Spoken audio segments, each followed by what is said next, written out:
এই মাফিয়া চক্র দেশকে সর্বক্ষেত্রে ভঙ্গুর করে দিয়েছিল।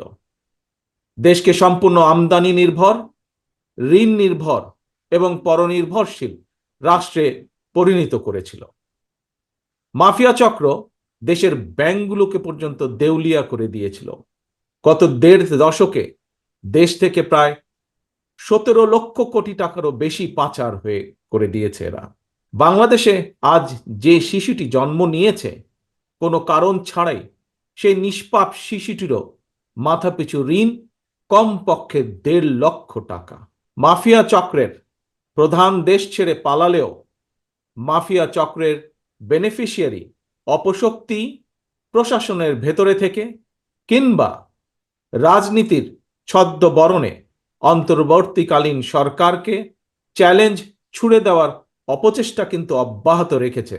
এই সরকারের কোনো কোনো কার্যক্রম সকলের কাছে হয়তো সাফল্য হিসাবে বিবেচিত নাও হতে পারে, কিন্তু এটি আমাদের প্রত্যেককে মনে রাখতে হবে, এই সরকারের ব্যর্থতা আমাদের সকলের ব্যর্থতা, বাংলাদেশের পক্ষের গণতান্ত্রিকামী জনগণের ব্যর্থতা। সুতরাং এই অন্তর্বর্তীকালীন সরকারকে কোনোভাবেই ব্যর্থ হতে দেওয়া যাবে না। তবে অন্তর্বর্তীকালীন সরকার যাতে নিজেরাই নিজেদের ব্যর্থতার কারণ না হয়ে দাঁড়ায়, সে ব্যাপারে তাদেরকেও সতর্ক থাকতে হবে। তবে কোনো এক পর্যায়ে অন্তর্বর্তীকালীন সরকারের জবাবদিহিতাও কিন্তু নির্বাচিত সংসদের মাধ্যমেই নিশ্চিত করা হয়। সুতরাং জনগণের রাজনৈতিক ক্ষমতায়নের মাধ্যমে একটি নির্বাচিত সংসদ এবং সরকার প্রতিষ্ঠায় অন্তর্বর্তীকালীন সরকারের সকল সংস্কার কার্যক্রমের প্রথম এবং প্রধান টার্গেট হওয়া জরুরি। এজন্যই আমরা মনে করি অগ্রাধিকার ভিত্তিতে জনগণের ভোটে নির্বাচিত প্রতিনিধিদের দ্বারা জবাবদিহিমূলক সরকার এবং সংসদ প্রতিষ্ঠার লক্ষ্যকে সামনে রেখেই সংস্কার কার্যক্রম এগিয়ে নেওয়া দরকার। নির্বাচন কমিশন, জনপ্রশাসনের সংস্কার এবং আইন শৃঙ্খলা বাহিনীকে সক্ষম এবং উপযুক্ত করে তুলতে হবে। অগ্রাধিকার ভিত্তিতে পদক্ষেপ নিতে হবে। অন্তর্বর্তীকালীন সরকার ইতিমধ্যেই বেশ কিছু ক্ষেত্রে সংস্কার কার্যক্রম হাতে নিয়েছে। তবে আমরা মনে করি অন্তর্বর্তীকালীন সরকার এজেন্ডা সেটিং এর ক্ষেত্রে অগ্রাধিকার ভিত্তি নির্ধারণ করতে না পারলে গণ অভ্যুত্থানের সাফল্য ব্যাহত করতে ষড়যন্ত্রকারী নানা চক্র সুযোগ গ্রহণ করতে পারে, এবং এরই ভিতর এর কিছু কিছু আলামত আমরা দেখতে পাচ্ছি।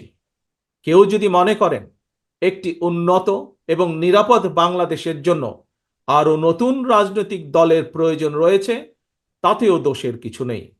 কারণ শেষ পর্যন্ত জনগণই চূড়ান্ত সিদ্ধান্ত নেবে। জনগণ কাকে সমর্থন জানাবে কিংবা কাকে সমর্থন দেবে না, এটি তাদেরই চূড়ান্ত বিষয়। এ কারণেই বিএনপি বরাবর জনগণের ভোটের অধিকারের উপর জোর দিয়েছে। ক্ষমতার পরিবর্তন মানে শুধু রাষ্ট্র ক্ষমতার হাত বদল নয়, ক্ষমতার পরিবর্তন মানে রাষ্ট্র এবং রাজনীতির গুণগত পরিবর্তন। তাই প্রতিটি রাজনৈতিক নেতাকর্মীর মনে রাখা প্রয়োজন, রাজনীতির গুণ পরিবর্তনের জন্য রাজনৈতিক দলের নেতাকর্মীদের আচার আচরণেও গুণগত পরিবর্তন জরুরি। সুতরাং আমার আহ্বান, কোনো প্রলোভন কিংবা উস্কানিতে বিভ্রান্ত না হয়ে জ্ঞানভিত্তিক রাষ্ট্র এবং সমাজের নেতৃত্ব দানের জন্য নিজেদেরকে প্রস্তুত করুন। সংস্কার কার্যক্রমের পথ ধরে নির্বাচনী রোড ম্যাপে উঠবে আমাদের প্রিয় বাংলাদেশ। সুতরাং আসুন আমরা সবাই কাজের মাধ্যমে জনগণের বিশ্বাস, জনগণের ভালোবাসা অর্জন করি। জনগণকে সঙ্গে রাখি, জনগণের সঙ্গে থাকি।